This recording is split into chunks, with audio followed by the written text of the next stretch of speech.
Good morning student. আজিৰ ক্লাছত শিলভদ্ৰৰ চিঠি চুটিগল্পটি সম্পৰ্কে আলোচনা কৰিম।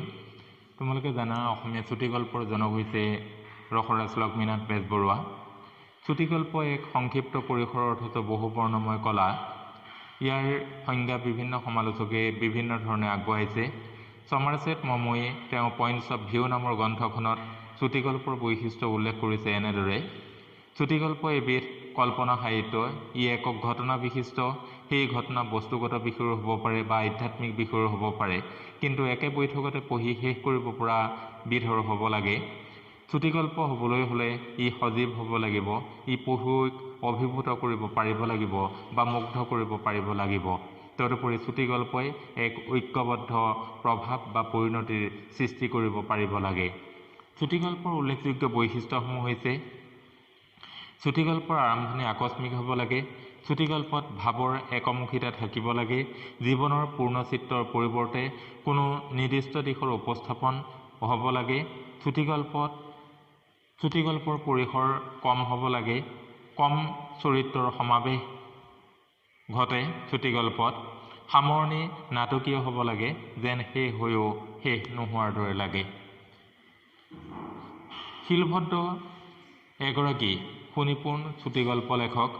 তেওঁ একবিংশ শতিকাৰ প্ৰথম দশকলৈকে চুটিগল্প লিখিছিল। শিলভদ্ৰই বাস্তৱ জীৱনৰ সৰু সৰু যেন লগা ঘটনা একোটাক বিষয়বস্তু হিচাপে লৈ গল্প লিখে যদিও তাৰ মাজতে অসাধাৰণত্ব প্ৰকাশ পায়। তদুপৰি সৰল ভাষা আৰু মেদহীন বৰ্ণনাই তেওঁ চুটিগল্পসমূহক সুখপাঠ্য কৰি তুলিছে। চিঠি চুটিগল্পটি তেওঁৰ 1994 চনত প্ৰকাশিত চিঠি আৰু অন্যান্য গল্প সংকলনৰ পৰা লোৱা হৈছে। এসময়ত চিঠি আছিল মানুহৰ যোগাযোগৰ মূল মাধ্যম। আপোনজনৰ পৰা পোৱা একোখন চিঠি পোৱা বা চিঠিৰ অপেক্ষাত থকাটো মানুহৰ বাবে মধুৰ অভিজ্ঞতা আছিল।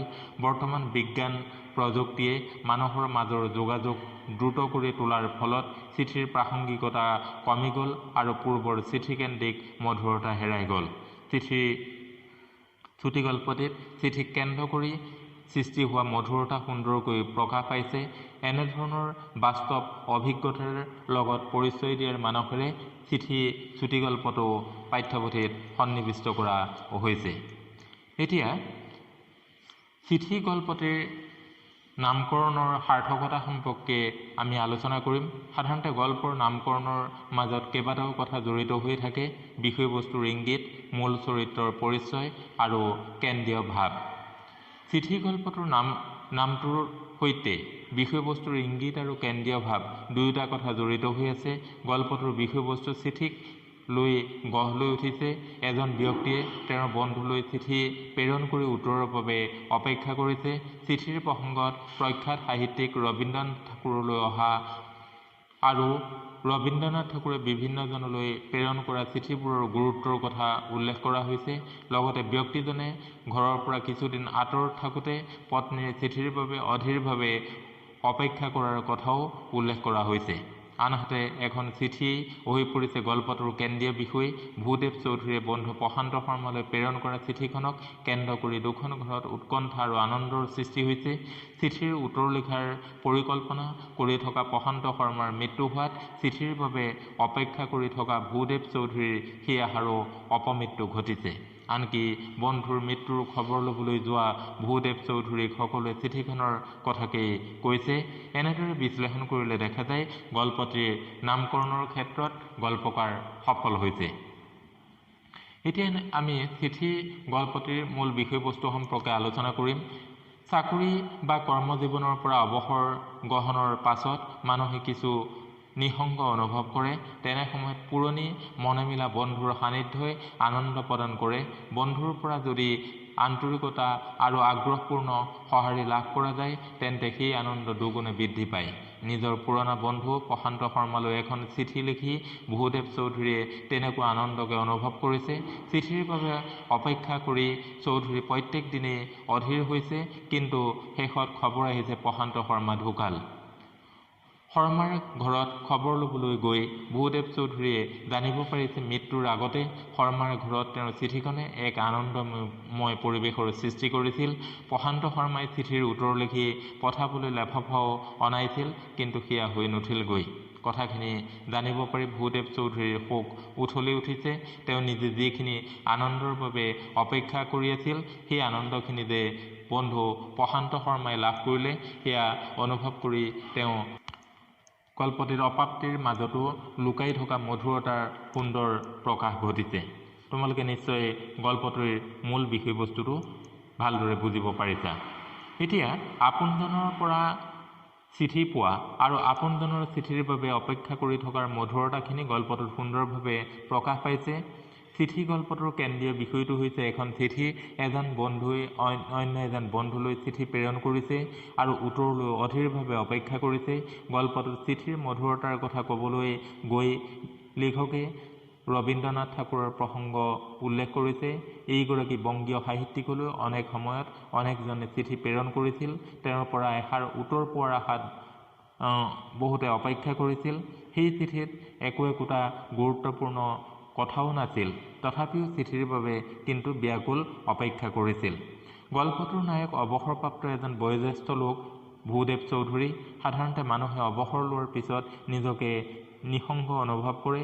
এই অকলশৰীয়া মুহূৰ্তত নিজৰ বন্ধু এজন লগ পালে তেওঁ যে কিমান আনন্দ লাগিব, কথাবোৰ অনুভৱ কৰি ভূদেৱ চৌধুৰী আৰু তেওঁৰ একালৰ প্ৰিয় বন্ধু প্ৰশান্ত শৰ্মালৈ এখন চিঠি লিখিছিল।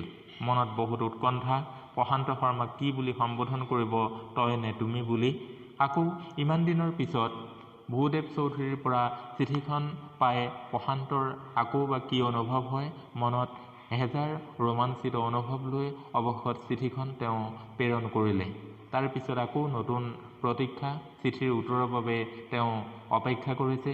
পিয়নজন চৌধুৰীহঁতৰ ফালে 1 মান বজাত আহে। তেওঁ বাৰে বাৰে ঘড়ী চাই হাতত আলোচনীখন লৈ থাকে, কিন্তু মনেৰে চিঠিৰ বাবে অধীৰ অপেক্ষা কৰি থাকে। সেইখিনি সময়ত তেওঁ ক'ৰবালৈ যাবলগীয়া হ'লেও পত্নীক পিয়নজন অহাৰ কথা কয়। চিঠি অহাৰ কথা তেওঁ আগত ব্যক্ত কৰে। তেওঁ আচৰিত হয়, এতিয়া আৰু চৌধুৰী কোনে চিঠি লিখিব, কাৰণ ল'ৰা ছোৱালীও সেই একেখন চহৰতেই থাকে। চৌধুৰী কিন্তু তেওঁৰ পত্নীৰ কথাবোৰ বুজি নাপায়। চিঠি লিখোঁতাজনেহে জানে চিঠিৰ মূল্য। চিঠিত লিখা 2 এষাৰ কথায়ো কিমান মনত আলোড়ন তুলিব পাৰে। তেওঁৰ মনত পৰে এসময়ত তেওঁৰ পত্নী যেতিয়া গাঁৱৰ ঘৰত আছিল, তেওঁ যেতিয়া বাগানৰ ঘৰত আছিল, তেতিয়া তেওঁৰ পৰিবাৰে তেওঁলৈ নিয়মীয়াকৈ চিঠি লিখিছিল। পিয়নজন আহি নাপাব বুলি 4 মাইল দূৰলৈ চাইকেল মাৰি তেওঁ চিঠিৰ বাবে আগবাঢ়ি গৈছিল। নিৰ্দিষ্ট দিনত চিঠিখন আহি নাপালে গভীৰ দুখে তেওঁৰ মনত হেঁচা মাৰি ধৰিছিল। এতিয়া আকৌ সেই একেই উৎকণ্ঠাৰে তেওঁ অপেক্ষা কৰিছে প্ৰশান্ত শৰ্মাই প্ৰেৰণ কৰা চিঠিৰ উত্তৰলৈ। কিন্তু এয়া সম্ভৱ হৈ নুঠিল। ভূদেৱ চৌধুৰীয়ে লিখা চিঠিখনৰ আনন্দৰে প্ৰশান্ত শৰ্মাই নিজৰ লগতে পৰিয়ালটোকো আনন্দৰে পোহৰাই এই পৃথিৱীৰ পৰা তেওঁ চিৰদিনৰ কাৰণে আঁতৰি গৈছিল। তোমালোকে নিশ্চয় গল্পটোৰ মূল বিষয়বস্তু বুজিব পাৰিছা। তোমালোকে গল্পটো পুনৰ ভালদৰে পঢ়িবা।